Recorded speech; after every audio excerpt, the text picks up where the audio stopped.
Well, it's quite simple, really. If you have unemployment, you need greater demand.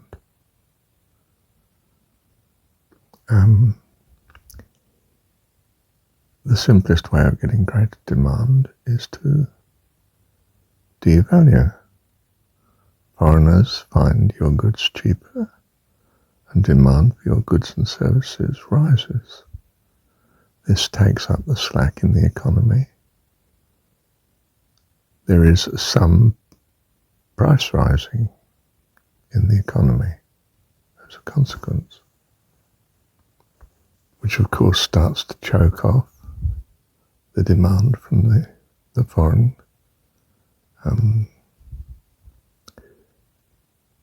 country on your goods.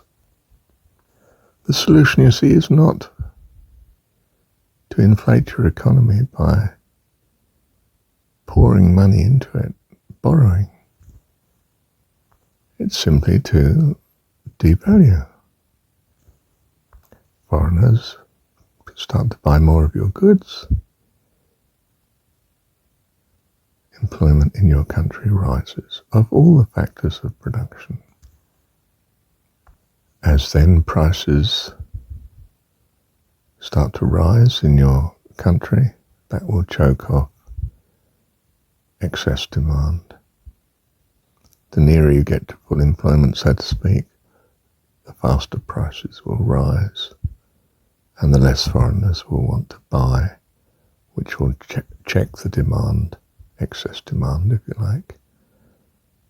And if you get to a point where you've overshot,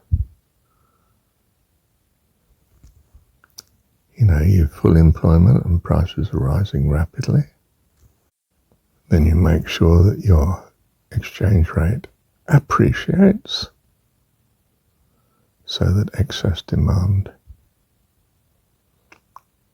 is removed.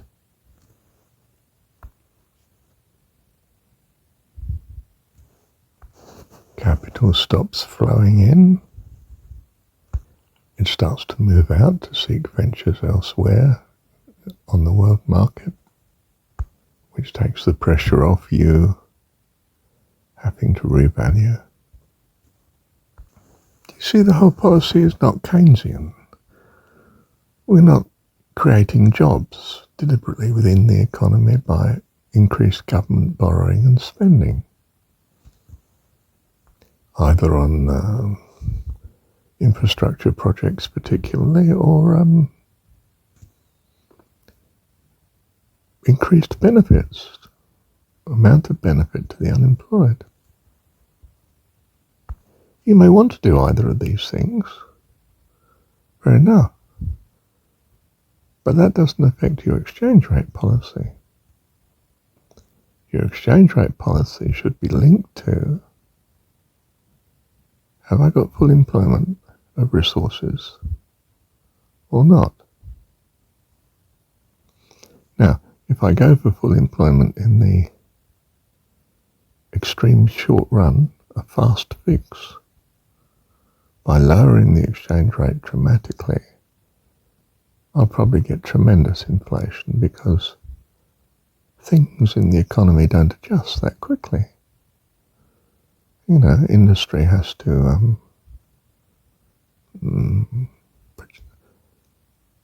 produce the right capital equipment first to produce the output to export the goods and services. In other words, your control of the economy should be basically a regard to how much inflation do you have. That slows you down in your adjustment rate. If inflation's high, that suggests you're changing the exchange rate, devaluing too fast. There's just scarcity in your economy instead of resources moving in quickly enough to increase output and take up the unemployed resources. So we have a theory of the controlled float. We're not just tampering, you see, with the money supply. This is not, it's not Keynesian, but it's not monetary policy either. It's exchange rate policy. We're not looking for a zero balance on the balance of trade of goods and services. We're looking to resource use, and we're optimizing our rate of taking up slack in the economy. Now, was it in the 1990s that the Asian tigers were having trouble? They devalued massively. Well, that meant quite a bit of inflation at home for them because of massively recovered demand from abroad. But they had the capital stock laying there and the labour waiting. So what you would have seen as great inflationary pressure wasn't. Had they not have had the factories sitting there, then of course there would have been great unrest in that prices would have risen and you've got unemployment because the labour isn't being taken up if the wages can't fall. But in those countries there was an ability, if you like, a freedom of wages to fall. The regulations to protect workers was not so high. So the wages falling means that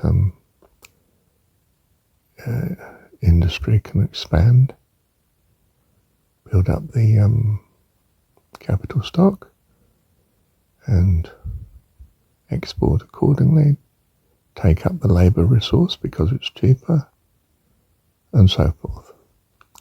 So you need flexibility of wages downwards, and for that, well, in a civilised society, caring society, I might say by that, defining it as such, that's what I mean by civilised. I don't mean technical.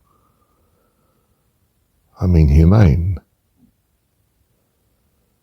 We care for our workers. They receive, all labour receives an income that we can afford, yes, as a society, not as an impoverished government that can't tax.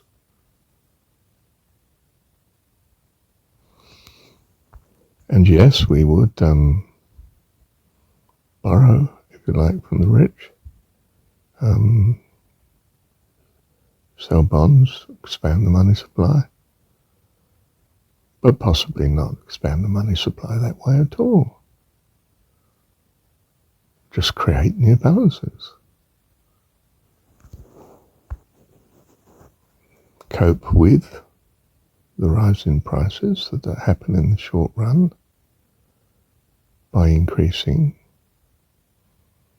the basic wage that everyone receives, regardless of what their working capacity is, and make sure you do not have restrictions that stop wages falling. Everyone gets employed because the wages fall, output takes up the slack in the economy. You've devalued, which means the demand from abroad is there, and the balance of trade and payments is what it is.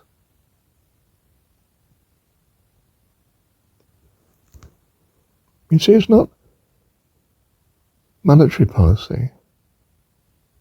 It's not Keynesian government spending policy. It's humane policy. Controlling your exchange rate that brings you safely towards acceptable level of full employment of resources. And caring for your people, making sure that they have a spending power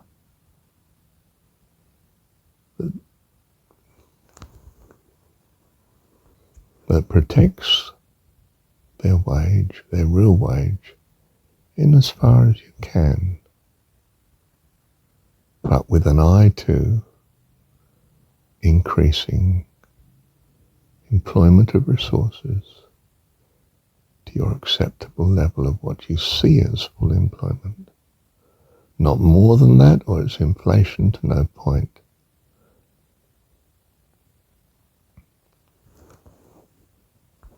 And you can choke that off by revaluing your exchange rate. When you look at Britain, especially in the bulk of the 20th century, she was overvalued. Simply that. She went into a situation of unemployment and overvalued. Wages trying to cope with the dilemma pushed costs higher. Made her overvalued more.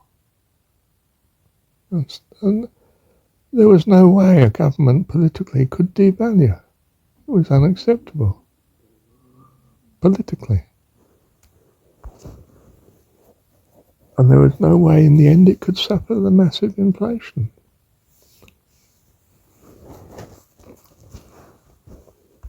So it accepted the unemployment, massive unemployment,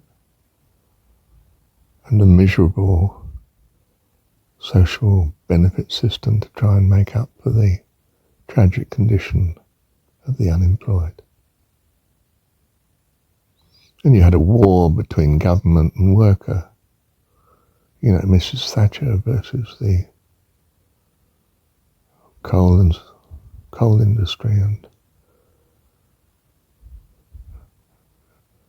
and major industry in the end. She was not, working to the advantage of British manufacturing, but people who had got out of such things into other wealth assets.